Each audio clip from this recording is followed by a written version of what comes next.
ओम श्री गुरुवे नमः।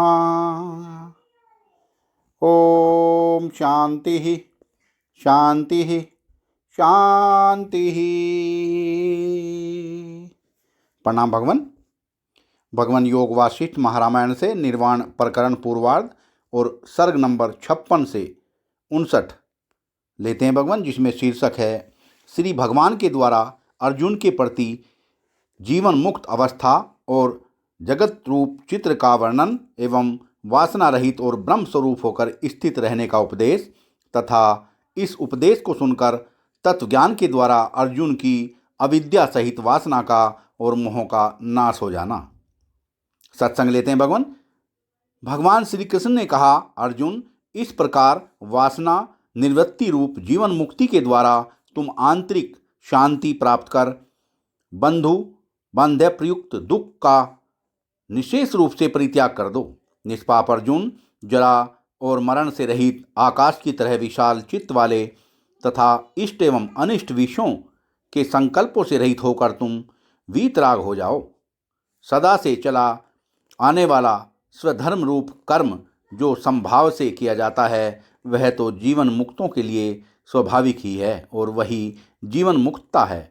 यह कर्म मैं छोड़ता हूँ और इस कर्म को मैं अंगीकार करता हूँ। इस प्रकार जो त्याग और ग्रहण का निर्णय है वह एकमात्र अज्ञानियों के मन का स्वरूप है। ज्ञानियों की तो उनमें समस्थिति रहती है। जिसकी इंद्रियां कछुए के अंगों की भांति इंद्रियों के विषयों से हटकर अंतःकरण में स्थित हो जाती है वही स्थित प्रज्ञ और जीवन मुक्त है। कमल नयन, वास्तव में यह संसार आकाश से भी बढ़कर वैसे ही शून्य रूप है जैसे स्वप्न में क्षण मात्र में चित्त में होने वाले तीनों लोकों का नाश और उत्पत्ति। यह तुम जानो, क्योंकि आत्मा, मन और उसका कार्य यह बाह्य एवं अभ्यंतर संपूर्ण जगत स्वरूप की तरह शून्य है, अर्थात असत ही है। यह सब चिरकालिक मनोराज्य है, इसलिए अज्ञानी मनुष्यों को इसमें सत्यत्व की प्रतीति होती है, किंतु वह सत्यत्व की प्रतीति तत्व ज्ञान रूप आलोक से नष्ट हो जाती है। चित्तरूपी चितेरे के चित्र में अवस्थित त्रिभुवन आदि विचित्र मूर्तियां आधारभूत भीत के न रहने से बाहर आकार रहित यानी मिथ्या ही है। अर्जुन, वास्तव में न तो उन चित्त कल्पित मूर्तियों का अस्तित्व है और न तुम्हारे शरीर का ही अस्तित्व है, इसलिए कौन किससे मारा जाता है। अतः नाश का मोह छोड़कर तुम निर्मल बनकर ब्रह्म रूप परम पद में स्थित हो जाओ। अर्जुन, जैसे एकमात्र चित्त में रहने वाला मनोराज्य रूप चित्र आकार वाला प्रतीत होता हुआ भी वास्तव में शून्य स्वरूप होने से असत ही है, वैसे ही है जगत भी शून्य स्वरूप है। तुम यह जानो अर्जुन, मन ही क्षण को कल्प कर देता है और असत को उत्पन्न कर देता है। यह जो मन के विषय में आश्चर्य है वह तो बहुत ही थोड़ा है।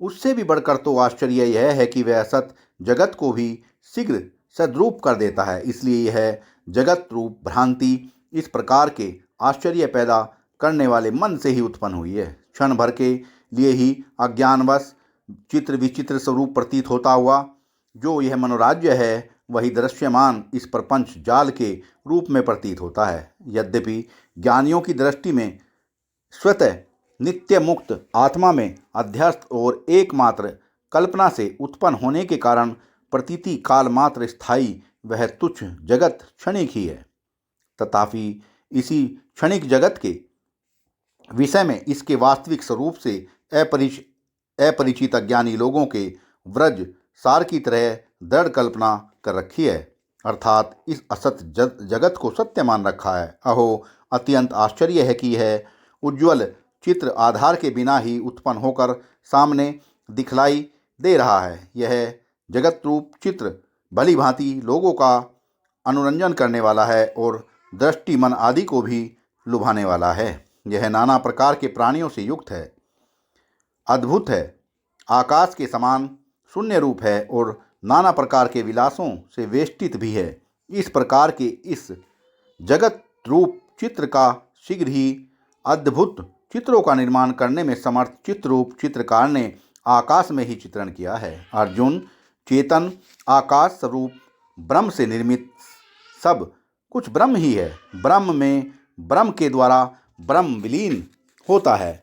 ब्रह्म में ही ब्रह्म के द्वारा ब्रह्म का उपभोग किया जाता है और ब्रह्म द्वारा ब्रह्म में ब्रह्म का ही विस्तार हुआ है। जैसे प्रतिबिंब अपने आधार दर्पण में प्रतीत होता है, वैसे ही यह जगत भी अपने आधार ब्रह्म में ही प्रतीत होता है। वाह भगवान वाह। अर्जुन, जब ब्रह्म में प्रतिभाषित छेदन भेदन आदि संपूर्ण व्यवहार और उनका विषय जगत ये सब ब्रह्म से अभिन्न होकर एकमात्र चिन्मय आकाश स्वरूप ही है, तब किस कर्ता या करण से किस प्रकार के किस देश या किस काल में क्या छिन्न भिन्न किया जा सकता है। इसलिए बोध से तुम्हारी वासनाओं का अभाव सिद्ध ही है। जो वासना से रहित नहीं है, भले ही वह समस्त शास्त्रीय कर्मों के परायण हो और समस्त सांसारिक विषयों का ज्ञाता हो, फिर भी वह वैसे ही अत्यंत बद्ध है जैसे पिंजरे में स्थित सिंह, जिसकी चित्ररूपी भूमि में अणुमात्र भी वासना रूप बीज पड़ा रहता है। उसका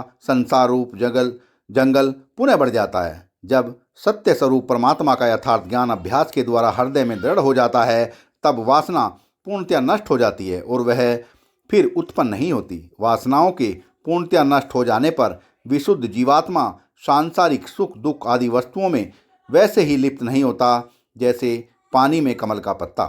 अर्जुन, असंख्य वासनाओं से रहित तुम मुझसे सुने हुए पवित्र उपदेश को भली भांति समझकर परमात्मा में चित्त को विलीन कर भय और मोह से रहित एवं शांत निर्वाण ब्रह्म स्वरूप हुए स्थित रहो। अर्जुन ने कहा, अच्युत, आपकी कृपा से मेरा मोह नष्ट हो गया और मैंने स्मृति प्राप्त कर ली है। अब मैं संशय रहित होकर स्थित हूँ, अतः आपकी आज्ञा का पालन करूँगा। श्री भगवान ने कहा, अर्जुन, यदि परमात्मा के यथार्थ ज्ञान से तुम्हारे हृदय में राग आदि वृत्तियाँ अशेष रूप से शांत हो चुकी हो, तो तुम जान लो कि तुम्हारा सवासनात्मक चित्त भी भीतर शांत होकर निर्वासनता को प्राप्त हो गया है। इस सत्यावस्था में सर्वस्वरूप जीवात्मा संपूर्ण वासनाओं और विषयों से मुक्त हो जाता है। उस जीवात्मा के यथार्थ स्वरूप को कोई भी उसी प्रकार नहीं देख सकते जिस प्रकार भूमि से आकाश में उड़कर दूर देश में गए हुए पक्षी को। पार्थ, मन इंद्रियों के प्रकाशक शुद्ध स्वरूप संकल्प रहित निर्विषय इस जीवात्मा को मन इंद्रियों से दूर समझो।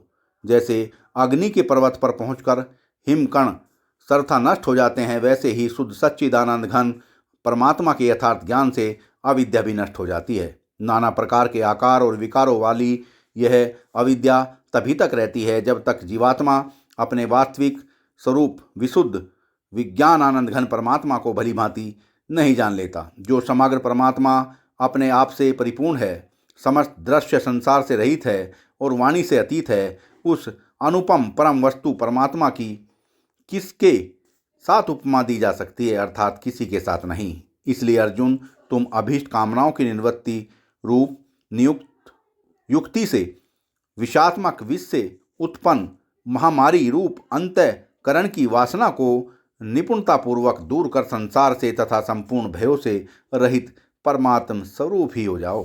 श्री वशिष्ठ जी कहते हैं, श्री राम इस प्रकार उपदेश देकर त्रिलोकी के अधिपति भगवान श्री कृष्ण के क्षण भर के लिए मौन धारण कर सामने स्थित हो जाने पर वही द्वापर युग में पांडु पुत्र अर्जुन पुनः यह वचन कहेगा। अर्जुन ने कहा, भगवान, आप संपूर्ण लोकों का भरण पोषण करने वाले हैं। आपके वचन से मेरी यह बुद्धि शोक रहित और ज्ञान संपन्न हो गई है। श्री वशिष्ठ जी कहते हैं, श्री राम इस प्रकार के वचन कहकर और उठकर गांडीव धनुर्धारी वह पांडु पुत्र अर्जुन, जिसके सारथी श्री कृष्ण होंगे, संदेह रहित हुआ रणलीला करेगा। वह अर्जुन पृथ्वी को ऐसी रक्त की महानदियों से पूर्ण कर देगा जिनमें आहत हुए बड़े बड़े हाथी घोड़े सारथी आदि बह जाएंगे, और आकाश को भी ऐसा बना देगा कि सूर्य बाणों के तथा धूलि के समूहों से आच्छादित हो जाएगा। सत्संग को विराम देते हैं भगवान। प्रणाम भगवान।